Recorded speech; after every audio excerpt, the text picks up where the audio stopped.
We continue to talk to neighbors all morning long, and they say it was quite the scene out here last night. A lot of people were out in the street, kids included. They heard 4 or 5 gunshots, went running back in their house, and heard at least a dozen or so more. And how about this stat? 15% of women send flowers to themselves. And Conchetta, we found your order over here. They have it, don't worry. And can you read the card? To Conchetta from Conchetta.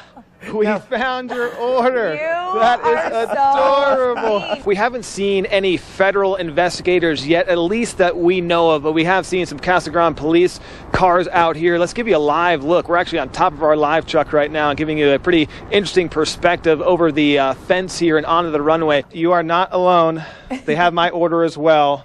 To Ryan, from Ryan, with lots of love. We're right here at this intersection, and it's quite the headache for people trying to get out and about. Let's give you a live look. I want to show you where the traffic signal was. Take a look at this orange cone. That's where the traffic signal was, and you can see it split in half lying northbound Country Club, which remains closed. It has been closed here for over an hour now, and then right across the street you see the white truck that did this damage. And this is my gift to you guys, Paige and Conchetta, the Hollister models. They're out here working hard this morning.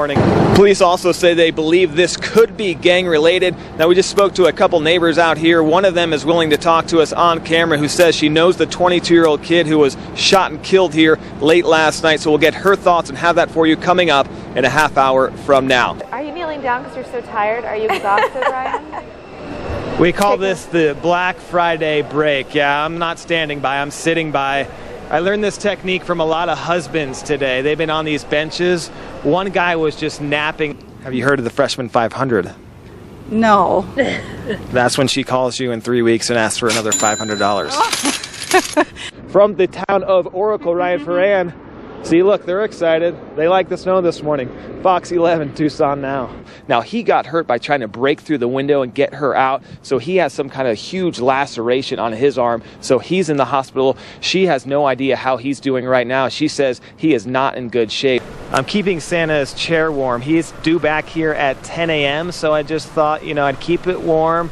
Wow, this is absolutely unbelievable, guys. You see how hot that is? The flames absolutely raging. And just imagine this is your living room with other stuff that is completely flammable. Couches, the walls. This building is built for fires. It's all concrete. They do drills in here all the time. This is probably 2-3 inches on the cars here this morning. Look at this. Just need to get it off, and then when you have time, you do a little snowball marketing. Fox 11, that's what you're watching here.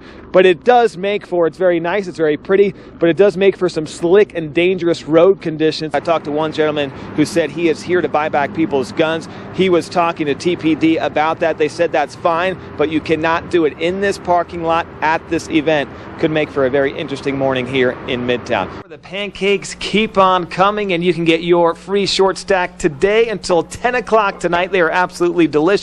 What they do ask in return, though, is for a little donation back to the Children's Miracle Network, and people have been dropping in cash in the bucket all day. That's right. You see it? There's the A right there. Hey, I heard you guys talking, you and Emily talking about it's a no-brainer for which color to wear for Wildcat fans, but come on, guys. You got the red, you got the blue, and they also have the whites, too. So these are tough decisions that fans need to make, but here's the scoop on that. Say hi to her. Hi. You're a hero, you know that? We're very proud of you. There were plenty of proud firefighters on hand from the Northwest Fire District to thank Mia and shake her hand for her brave actions. It's scary. That scary fire happened last year at Mia's apartment complex on a Saturday morning after 2 children were playing with a disposable lighter. Mia smelled smoke and immediately took action. It smells kind of like, well, it did smell smoke from outside. And then what did you do? Well, I told everyone that I smelled smoke, but they didn't believe me. That's right. When Mia first told her mom, who was sleeping, she didn't take her daughter seriously and told her to go back to bed. But Mia was persistent, and her mom soon realized her family was in serious danger. Once my mom opened the door, she saw the flames as well as the smoke coming in, so that was pretty scary. It was Mia's persistence that not only saved the fire from spreading to other apartments, but it likely saved her mom's and grandmother's lives. Now Vanessa says her daughter Well, she can wake her up anytime she wants. And a very important lesson learned by mom to listen to your daughter when she tells you she smells smoke outside. Yeah, she usually wakes me up for an early breakfast or cereal, and this time I just go for it no matter what it is. So she knows to wake me up in the middle of the night if she needs to. So Mia teaches mom a lesson worthy of a high five and gets a plaque for her efforts. But it's a gift from the Public Safety Charitable Foundation that really makes her day. It's a $100 gift card to Toys R Us.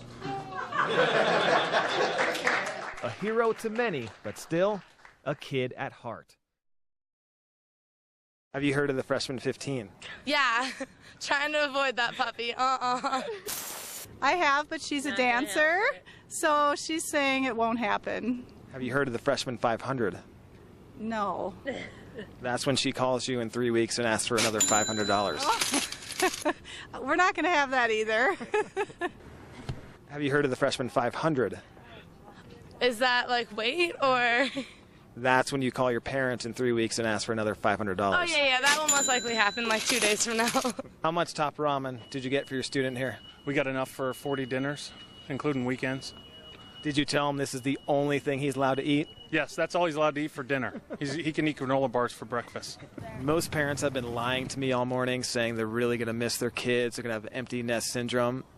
How high did you jump when you found out your kid was moving away? I was ecstatic. I was high-fiving my neighbors so I can start dating again. How long before you called Dad for another couple $100?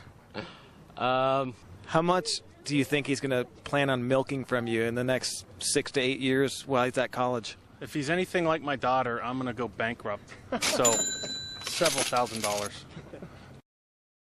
You dug your own grave, and then they chopped your head off, and then they kicked your body in the grave. 91-year-old Dick Cooksley, a decorated veteran of World War II, shares his remarkable story of survival.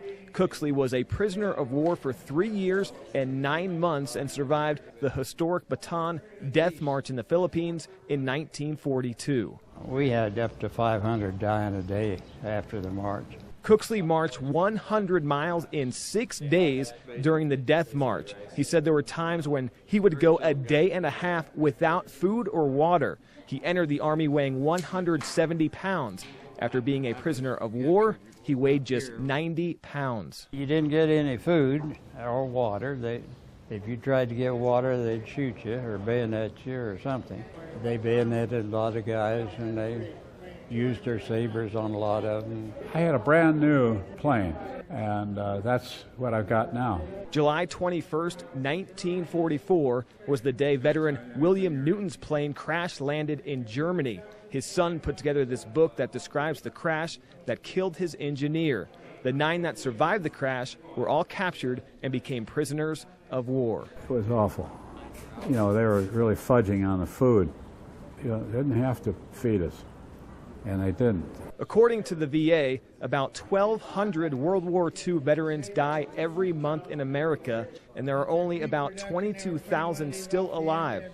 That's why the VA and these veterans want to take every chance they can to shake hands and spread their historic stories. Well, I think it's part of a kid growing up. He needs to know what it took to make the country what it is.